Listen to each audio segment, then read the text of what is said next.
Okay, so here's the part where I demonstrate that I know how to bend notes.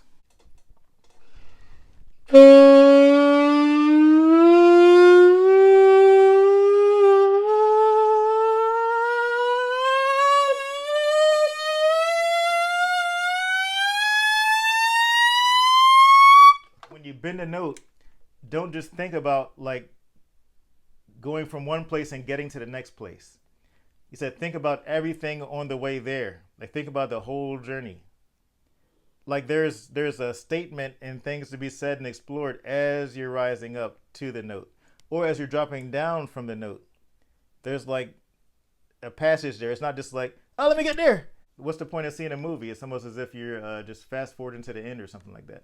Like you see the first scene, then you go right to the last scene, you know. But the fun is like the whole passage, the hero's journey, as they say. Like you want to see like the whole passage of that situation. Yeah, so that really expanded a lot of things for me when it comes to just expression. Even if I'm not playing the blues, if I'm playing like a ballad or even playing a fast song, anything, just being able to be aware of the possibility of being able to explore spaces in between notes really just dynamically and still very much so expanded my improvisations and my creativity, or from just playing a horn line. A lot of times it's fun to just to play without a horn section because then I can manipulate the lines and change some stuff up and make it more stanky, if you will. So when it comes to bending notes, one good place to start is by listening to people bend notes. Yeah. Johnny Hodges was amazing. I think a lot of saxophone players bend, and it seems like a lot of modern saxophone players are getting back into bending too. But when it comes to like actual building blocks of playing American music, that's the blues. People like Robert Johnson, like these old players, Son House, and then you get up to like B.B. King, Albert King, Freddie King.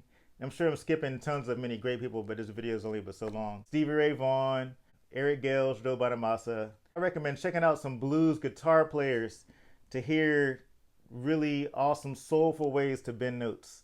But hey, you might not want to bend notes for a blues reason or whatever, for blues usage. You might just want to bend notes for maybe you dig Indian music. Okay, so yeah, this part here is definitely going to be more saxophone specific. So this is for all the saxophone players out there. If you play another instrument, you might gain some insight from this. So, stick around if you like. When I bend a note, what am I thinking? An easy one, which is A to B. A to B on the tenor sax, or A to B on whatever sax. A to B is A to B. With my mouth, I'm thinking, ooh, yeah. These are the syllables I'm thinking. And what I'm doing is I'm easing off the note.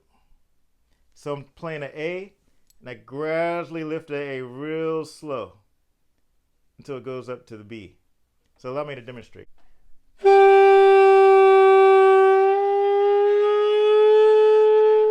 A to B.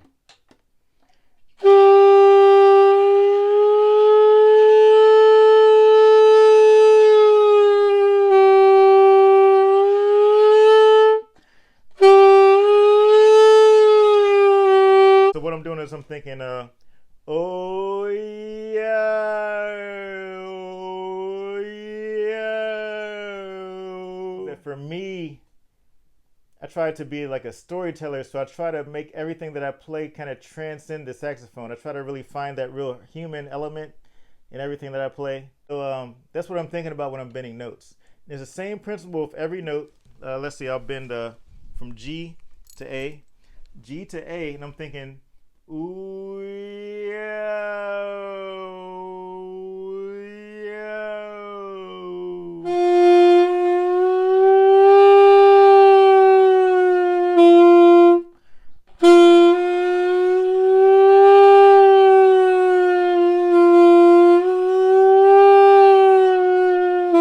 So it's pretty much the same concept up and down the horn.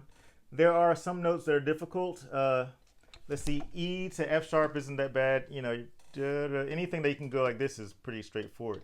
It gets difficult maybe when you're going from like F sharp to A flat, because the F sharp's here, then the A flat is right here. But it's still the same thing. You're just gradually just sliding between.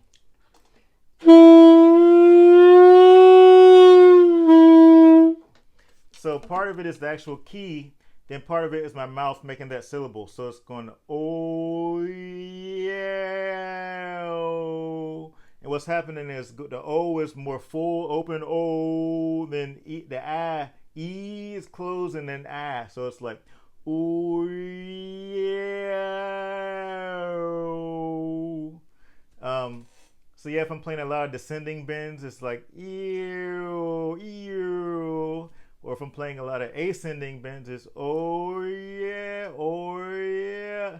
So the other way to bend notes is the way that I believe Michael Brecker popularized. So what he does is his is like all jaw.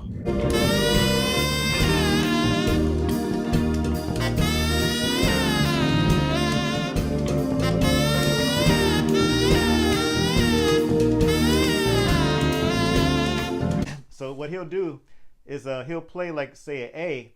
He'll drop his jaw so low that that A rings out as like a G.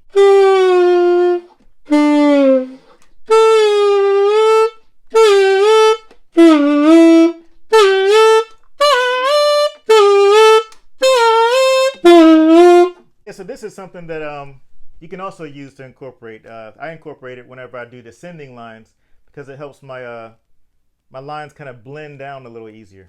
So yeah, there are some problem notes, like I said before, like going from, I think C to G is kind of a problem note just in general, like C to D. So a lot of times I'll just do a false fingering for D. So instead of playing D all the way here, I'll do D here.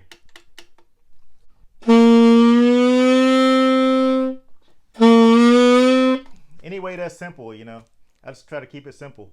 Say if I want to go from C sharp to E flat, kind of weird one again. Instead of I mean, you can kind of do it, but whatever works for you. Oh yeah, yeah. So a lot of people also ask me about my 2-octave bend, where I bend from E flat up 2 octaves up to like a super high E flat. Really just using the same principle. I'm not so good at bending like the lower notes. I can do it, but as far as blending it all the way up, I think the E flat is probably where my lowest point in order to bring it all the way up there. And what I do is I just do the same thing. I just start at the E flat and just kind of ease it all the way up. And there's like some weird stuff happening. There's weird breaks and stuff. But yeah, that's pretty much what I do.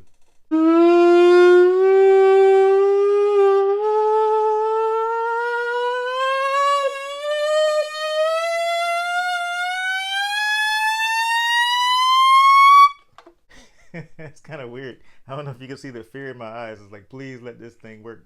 When it comes to the Altissimo bends, I choose very easy Altissimo fingerings.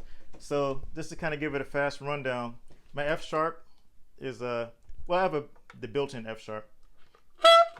But when it comes to the Altissimo, it's easier for me to play this one,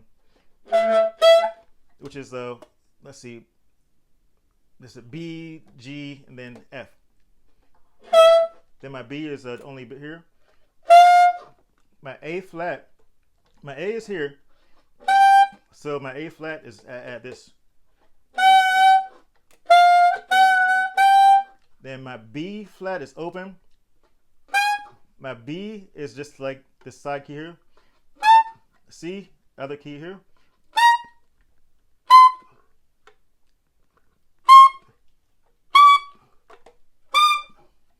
So once I get up to there, my E is here. What's that? I don't know, the A fingering and the F sharp. Then what's that? The E. Then my F is the same way I finger at F sharp. Then the super high G. Yes, so I choose real easy Altissimo fingerings to make it easier to bend all the way up around there.